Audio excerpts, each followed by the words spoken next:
Hello, welcome to Simple Answers. In this video, I'll be showing you how to enable or disable keyboard sound on iPhone. The first thing you're going to do is go into settings. Once in settings, you're going to scroll down and select sounds and haptics.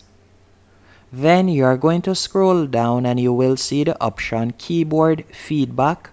You're going to tap on that. Then you will select sound, and that's it. Hope you found this video helpful and informative. If you did, be sure to hit the like button and subscribe, and thank you for watching.